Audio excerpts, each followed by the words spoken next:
ఈరోజు crime number 70/2026 Gangavaram UPS crime నెంబర్లో భాగంగా మీకు తెలియజేయడం జరుగుతుంది.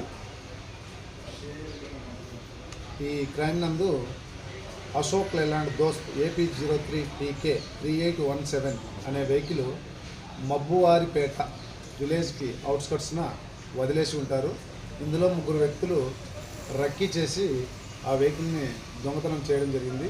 అది మన గంగవరం పోలీస్ స్టేషన్లో క్రైమ్గా నమోదు చేసి మన జిల్లా ఎస్పీ గారైన తుషార్ జూడీ సార్, అదేవిధంగా పలమనేరు సబ్ డివిజన్ డిఎస్పీ గారైన ప్రభాకర్ సార్ వారి యొక్క సూచనల మేరకు మన గంగవరం పోలీస్ స్టేషన్ ఎస్ఐ గారైన వెంకటనారాయణ మరియు అదేవిధంగా సబ్ డివిజన్ ఐడి పార్టీ పాత దొంగతనాలు ఎవరు చేసినారన్న దాన్ని బాగా పర్యవేక్షణ చేసి దొంగలుగా గుర్తించి ఈరోజు మనము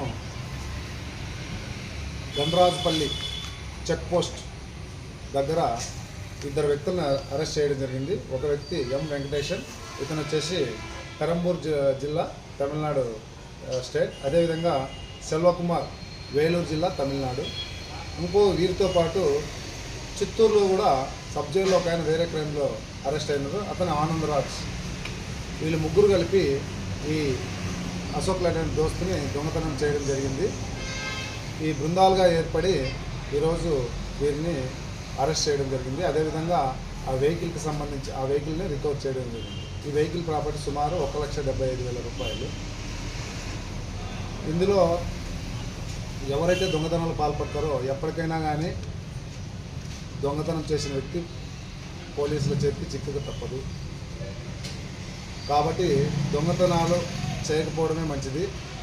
దొంగతనాలు చేసే వ్యక్తులు గుర్తుంచుకోవడం ఏమంటే పోలీసులు అరెస్ట్ చేయడమే కాదు, ఖచ్చితంగా కఠిన కారాగార శిక్ష పడేటట్లు సాక్ష్యాలు సేకరించేసి జైలుకు పంపించేస్తారు. ముద్దాయిల పైన పాత కేసులు ఉన్నాయి సార్. ముద్దాయిలు పాత కేసులు మన తమిళనాడు మరియు కర్ణాటక ప్రాంతాల్లో పాత కేసులు ఉన్నారు. ముగ్గురు ముద్దాయిలు పాత కేసులు.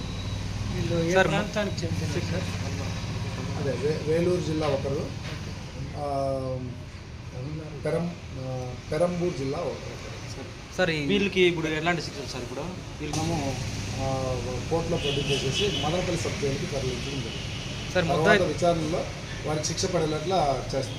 సార్ ముద్దాయిలకు స్థానికంగా ఎవరైనా సహాయం చేయడం సార్? స్థానికంగా వీరి యొక్క విధానం ఏంటంటే పల్సర్ బైక్ ఒకటి వేసుకొని వస్తారు.